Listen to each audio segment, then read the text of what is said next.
하더니 마침 고넬료가 보낸 사람들이 시몬의 집을 찾아 문 밖에 서서 물론 그러라는 시몬이 여기 있으나 베드로가 그 환상에 대하여 생각할 때에 성령님께서 그에게 말씀하시되 두 사람이 너를 찾으니 일어나 올라간 시간하고 함께 가라. 내가 그들을 보내었으나 하시니 베드로가 내려가 그 사람들을 보고 이르되 내가 곧 너희가 찾는 사람인데 너희가 무슨 일로 왔느냐. 그들이 대답하되 주가 보내는 의인이요 하나님을 경외하는 사람이라.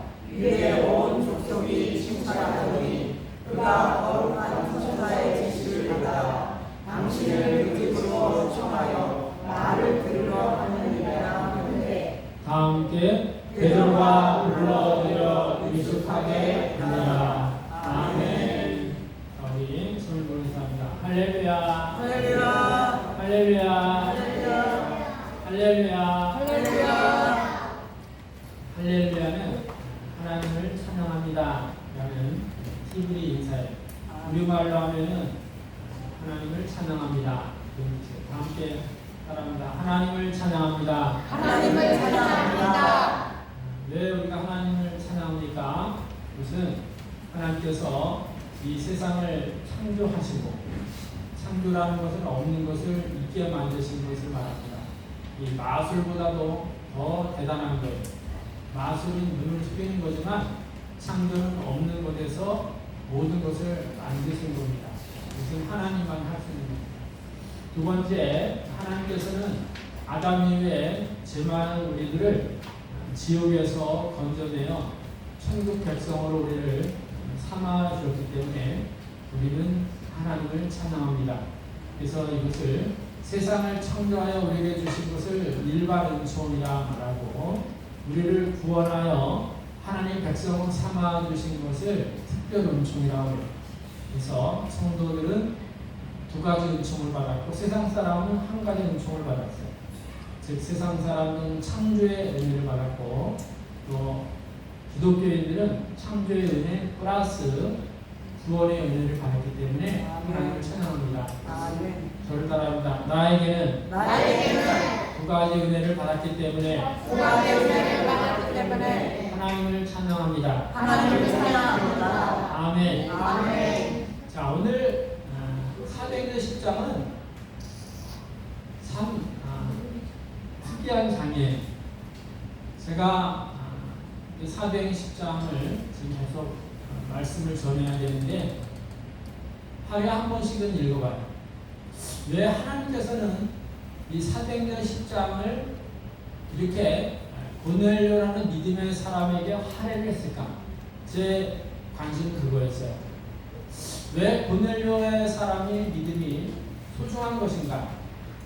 그것을 제가 묵상하면서 오늘은 그의 믿음을 우리가 한번 바라보면서 우리도 믿음이 하나님께 인정받는 사람이 되어야겠다, 그런 생각을 해보았습니다. 그럴까합니다. 나에게도 하나님께 인정받는 믿음의 사람이 되기를 소원합니다. 아멘. 자, 고넬료의 믿음은 첫째, 경건한 사람입니다. 따라합니다. 시작. 경건한 사람입니다. 아멘. 자, 20절 한번 읽어보자. 시작. 그들이 대답하되 백부장 고넬료는 의인이요 하나님을 경외하는 사람이다. 유대 온 족속이 칭찬하더니 그가 거룩한 천사의 지시를 받아 당신을 그 집으로 청하여 말을 들으려 하느니라. 네. 아멘. 사도행전 10장 2절에는 그가 경건하여 하나님을 경외하고 구제하며 또 기도를 했더라고 말씀해요. 그리고 온 가족이 믿었다고 말씀해요. 경건이라는 것은 바로 하나님을 소중히 여겨서 받으려고 하는 엄숙함이라는 뜻이에요. 즉, 내 안에 하나님을 모시고 살아가는 삶을 말합니다. 여러분이 하나님을 내 안에 모시고 섭니까? 그것이 바로 경건한 삶이에요. 그래서 그에게는 항상 가볍지 않고 항상 하나님을 내 마음 가운데 모시고 사는 그 믿음이 바로 엄숙한 삶으로 이어지고 있습니다. 그래서 교회 안에서건 또한 세상에 나가서건 항상 그 경건한 믿음이 항상 있었던 것입니다. 고넬료는 이달리아의 백부장이라고 소개되고 있어요. 즉 이 당시 이스라엘은 바로 로마의 식민지 생활을 했던 시대였습니다. 즉 우리나라가 일제 36년간 일본의 식민지 생활을 했던 것과 같은 분위기예요. 그래서 그 당시에는 이달리아의 군대장관 백부장이라는 것은 엄청난 권위를 가진 사람이에요. 특별히 말해서 일제시대에 칼을 든 순사의 대장이라는 거예요. 말 한마디도 할 수 없는 상태였습니다. 이스라엘 사람들은 그의 말이라면 꼼짝을 못했던 시대였어요. 그런데 어떻게 이달리아의 백부장인 고넬료가 그 식민지 사람들이 믿는 하나님의 신앙을 갖고 있느냐? 이것은 하나님께서 그에게 주신 특별한 은혜였습니다. 아멘. 그가 경건한 사람이기 때문에 예배에서도 삶 속에서도 항상 하나님을 공경하고 섬기려고 하는 엄숙함이 그 속에 자리 잡았던 것입니다. 시대와 환경과 여건에 상관없이 하나님을 섬기는 그의 믿음을 우리가 엿볼 수가 있습니다. 성경에서는 경건한 사람의 삶이 많이 나와 있습니다. 다니엘의 세 친구 이야기는 다니엘서 3장에 보면은 바벨론이 이스라엘을 점령했던 시기에 이스라엘의 민첩한 청년들을 느부갓네살 왕이 자기의 몸종으로 자기를 도와주는 청년들을 양육을 하고 있던 시대였습니다. 그 당시에 느부갓네살 왕은 커다란 금신상을 만들어서 누구든지 악기가 소리 들리면 이 금신상에 절하라. 이것이 곧 나에 대한 충성심이라고 말을 합니다. 그런데 다니엘의 세 친구들은 절을 하지 않았습니다. 왜? 그들은 하나님을 섬기는 경건한 믿음의 사람이었습니다. 그들에게는 하나님이 싫어하는 우상 숭배를 할 수가 없었던 것입니다. 내 안에 계신 하나님을 섭섭하게 할 수가 없었습니다. 내 안에 계신 하나님을 배반할 수가 없었습니다. 그래서 그들은 절을 하지 않았습니다. 여러분이라면 어떻게 하겠습니까?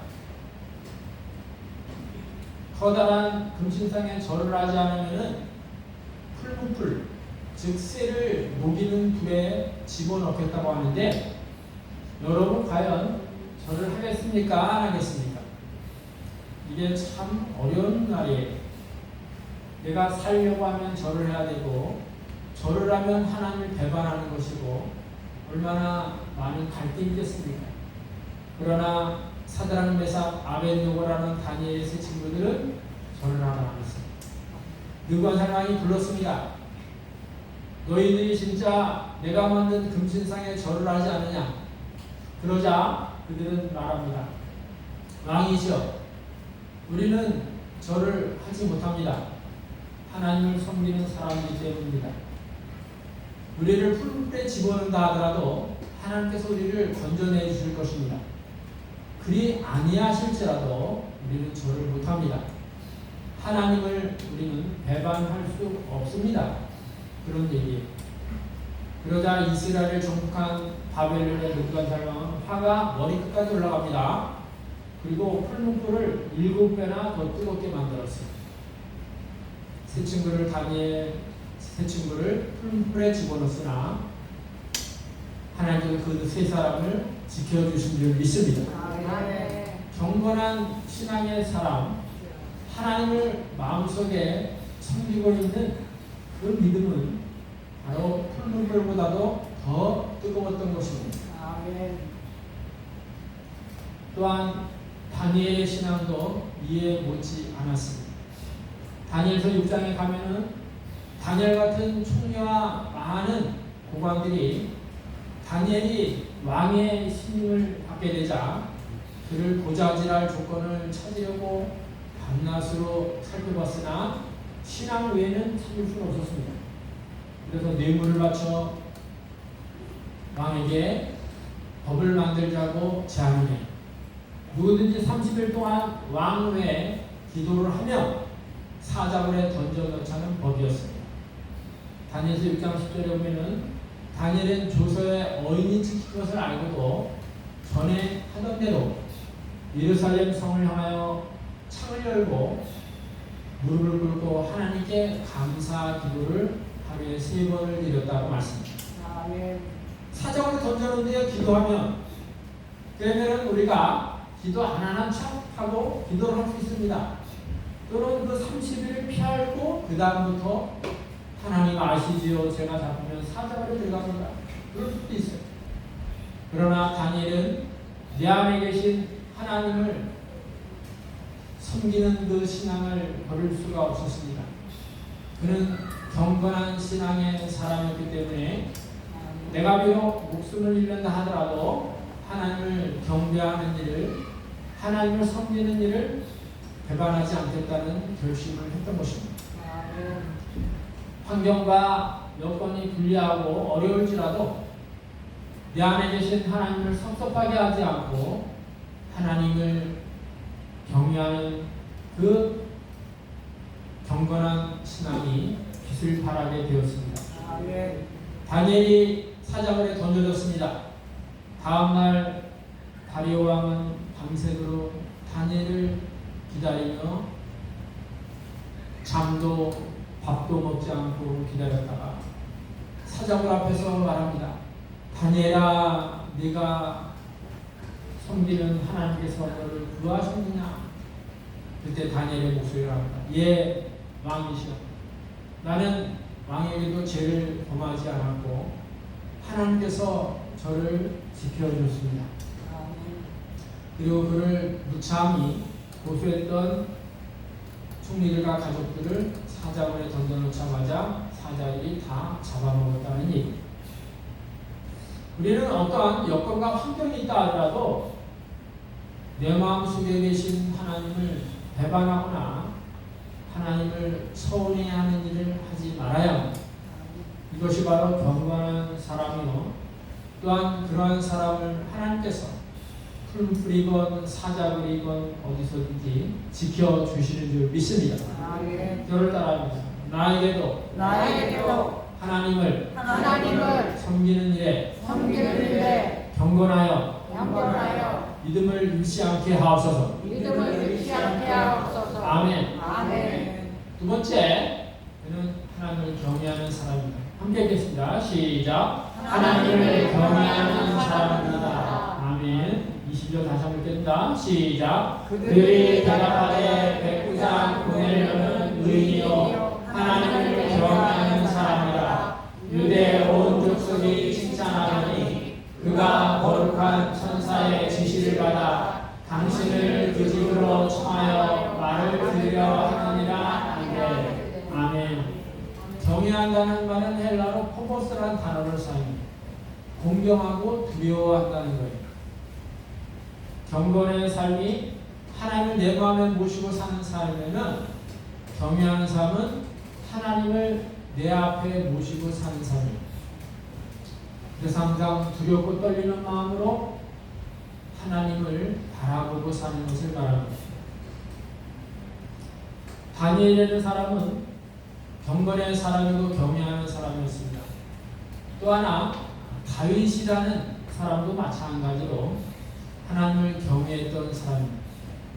사무엘상 17장면은 다윗은 어린 나이에도 불구하고 형들이 군대에서 잘 지내나 아버지의 신분으로 갔다가 블레셋의 골리앗이라는 엄청난 거인의 장수를 보게 됩니다. 이스라엘 백성 중에 그 골리앗 장군에 나가 싸울 만한 사람이 아무도 없었습니다. 골리앗 장군은 커다란 거인이었습니다. 누구든지 나와 싸워서 내가 지면 네가 물러가겠고 너희 중에 대표가 지면 우리의 벌을 받아라 하고 1대1 맞짱을 선포했지만 아무도 나오질 않았습니다.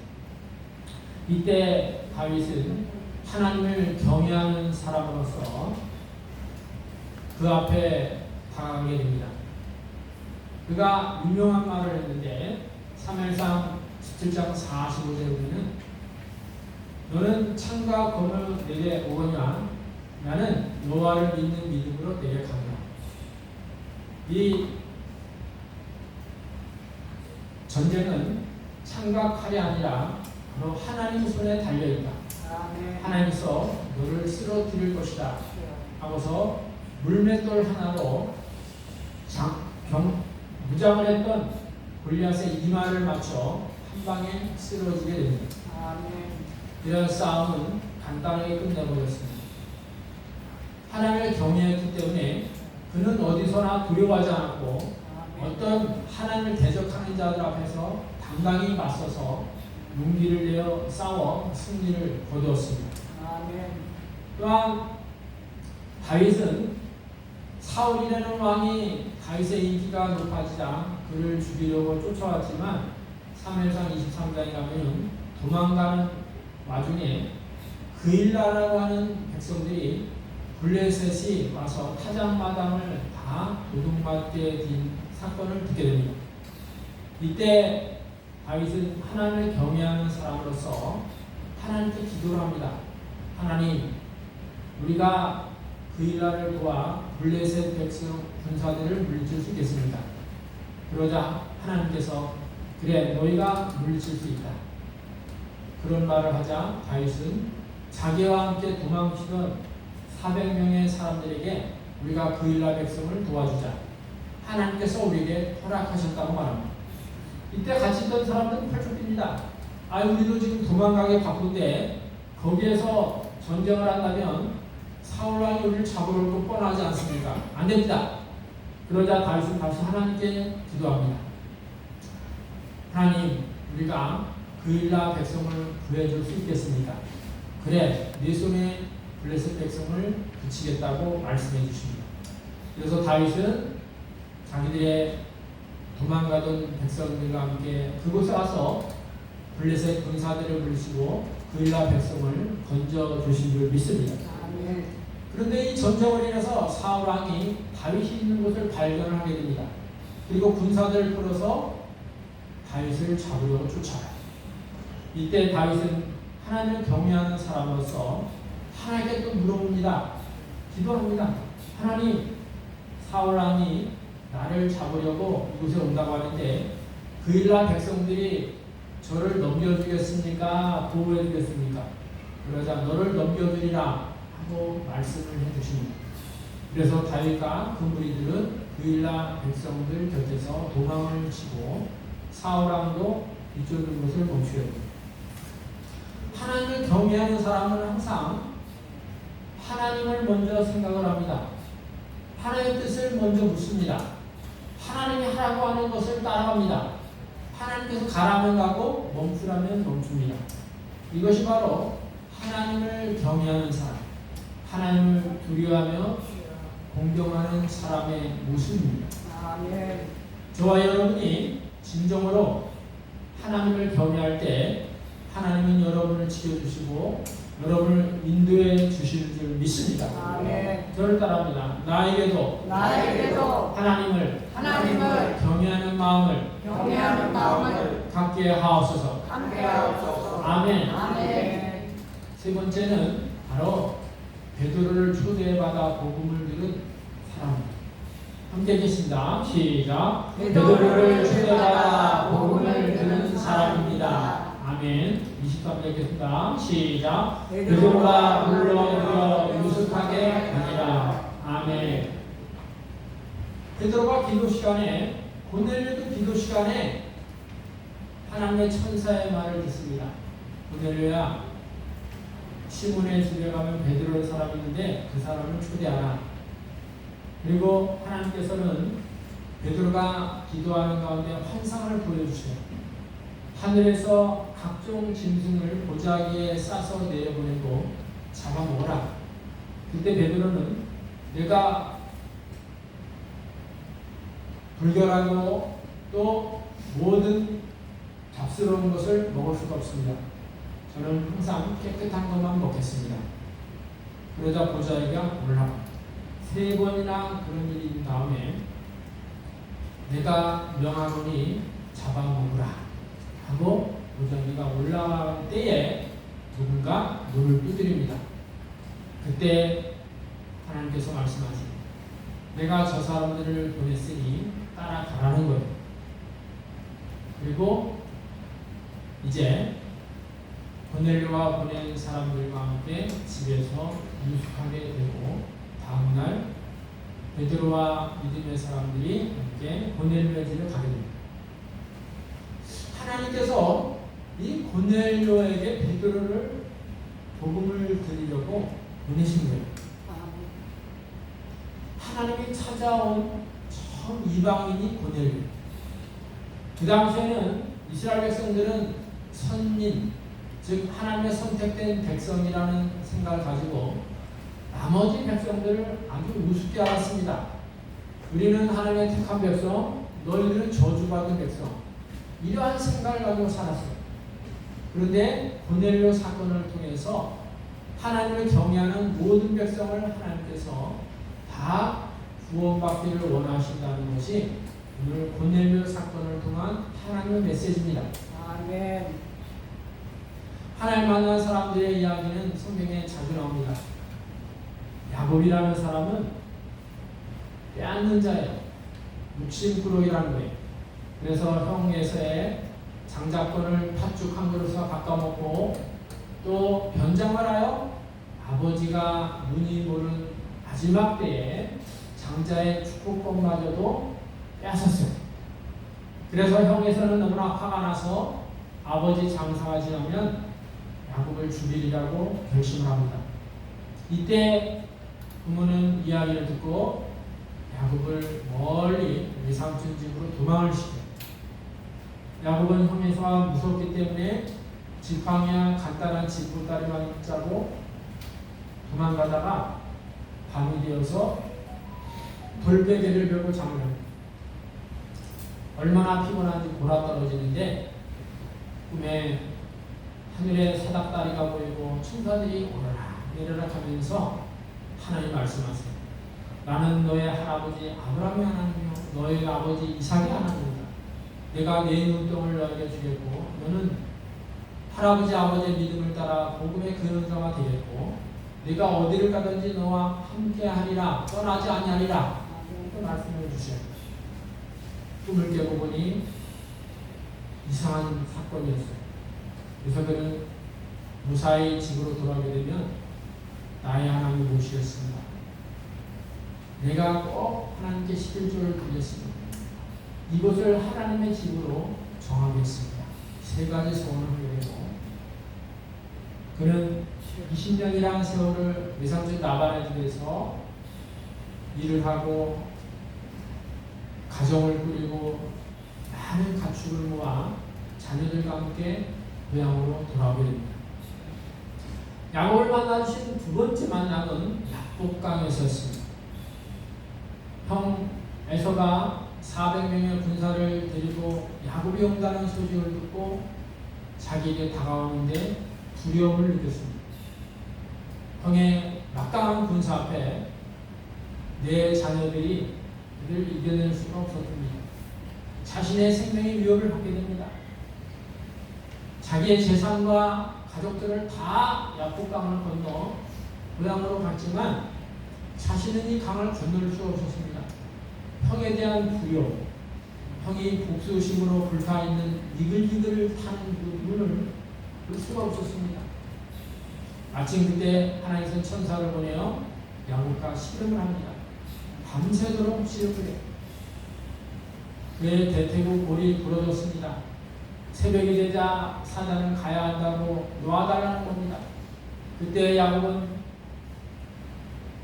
내게 축복하지 않으면 놓아주지 않겠다고 흔들리고 붙잡고 매달립니다. 이때 내 이름이 뭐냐 물어보니 야곱이니라 했더니 이제는 너는 야곱이 아니라 이스라엘이라 부르라니라고 하셨습니다. 아멘. 야곱은 뼈앉는 자인데 이스라엘이라는 것은 하나님과 결명 익은 자, 즉 하나님께서 그의 소원을 들어준 사람이라는 뜻이에요. 아멘. 결국 20년 만에 다음날 야곱강을 건너 형을 만납니다. 7번 절을 하고 형을 보니까 애처로웠는지 형의 마음이 다 눈녹듯이 녹았습니다. 두 형제는 기쁨의 상봉으로 눈물을 흘렸습니다. 형에게 그동안 미안했기 때문에 많은 가축들을 선물합니다. 그리고 서로가 화해하는 장면이 나옵니다. 야곱이 하나님을 2번이나 만났기 때문에 그는 축복을 받아 12아들이 12지파를 만들어 이스라엘 나라가 만들어지게 됐습니다. 아멘.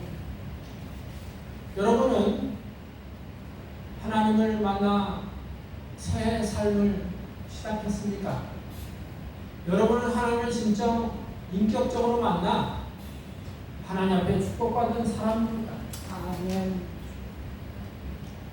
저를 바랍니다. 나에게도 하나님께서 친히 찾아와 친히 찾아와 축복된 삶이 되게 하옵소서. 축복된 삶이 되게 하옵소서. 아멘. 아멘. 하나님은 바로 여러분 곁에 계십니다. 아멘. 여러분이 교회에 나오는 게 아니에요. 하나님을 인격적으로 만났고 믿음으로 구원받았기 때문에 주일마다 기쁨과 감사로 경배를 드리는 줄 믿습니다. 아멘. 여러분을 만나주신 이유가 뭡니까? 여러분이 복된 삶이 여러분이 복의 통로자입니다. 아멘. 여러분을 통해서 가정이 구원받고 여러분을 통해서 음성 땅과 충북, 대한민국, 세계가 복을 받기 위하여 여러분을 택하신 줄 믿습니다. 아멘. 이제 7월 25일부터 7일까지 평촌 드림교회에서 우리를 도와 이곳에 전도 축제를 벌이러 옵니다.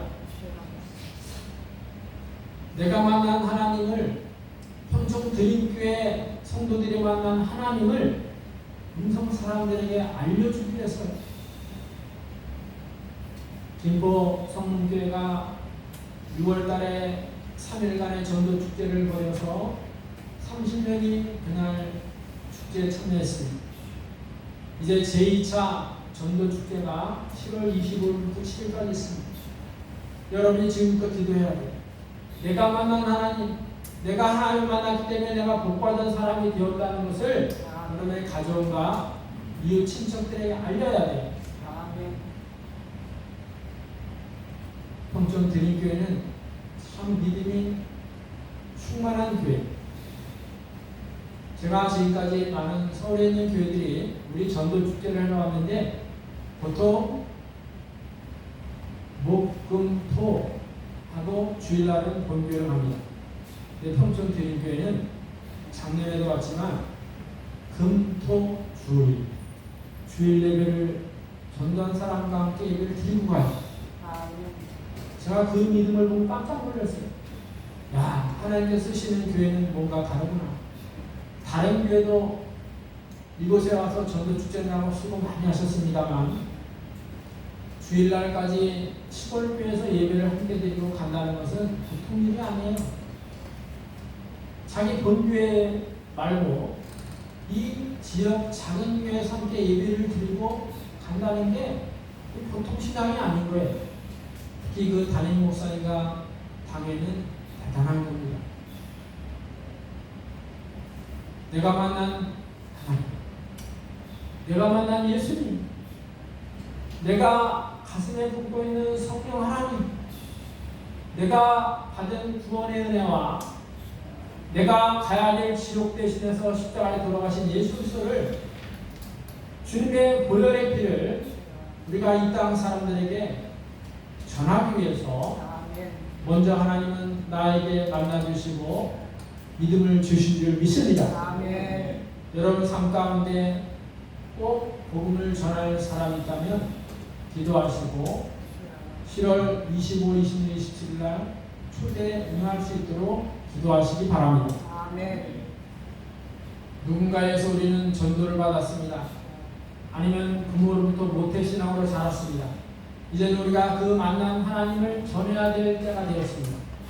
예수님의 지상명령이 땅끝까지는 내 증인이 되리라는 말씀이에요. 아멘. 우리가 전도대회를 통하여 그냥 넘어가지 마시고 이 교회를 통해서 여러분이 사랑하는 가족과 이웃 친척들에게 복음을 전할 수 있는 담대한 믿음을 허락해달라고 기도하는 저와 여러분이 예수님을 간절히 축원합니다. 아멘. 이 시간 우리 다 함께 기도하겠습니다.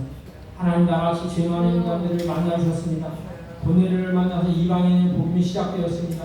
나를 통해서 우리 가정과 이웃과 이웃 음성 땅 대한민국 세계로 복음이 뻗어나가게 하소서. 다 함께 주여 한번 치고 기도합니다. 주여!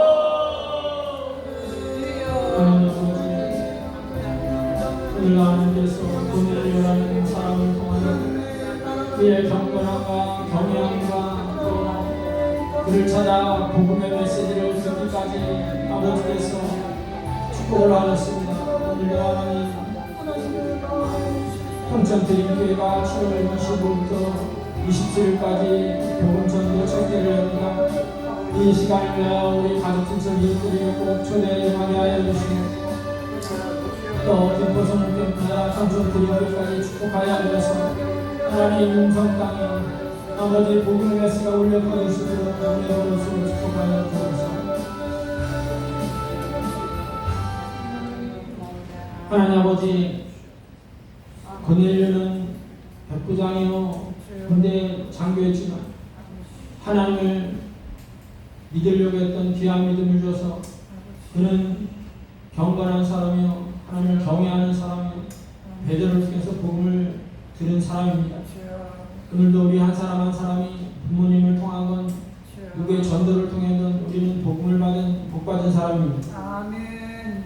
7월 25일부터 27일까지 평천드림교회에서 전도 축제를 하기 위해 기도하고 있사오니 우리도 내가 사랑하는 가족, 친척, 이웃들 전할 수 있는 귀한 시간 되게 하옵소서. 아멘. 우리에게 담대한 믿음을 허락하여 주옵소서. 아멘. 우리 가족을 살려 주옵소서. 아멘. 우리 이웃을 살려 주옵소서. 아멘. 음성 땅을 살려 주옵소서. 아멘. 거룩하신 예수님의 이름으로 감사하게 드리옵나이다. 아멘. 다음 주에 찬송가 200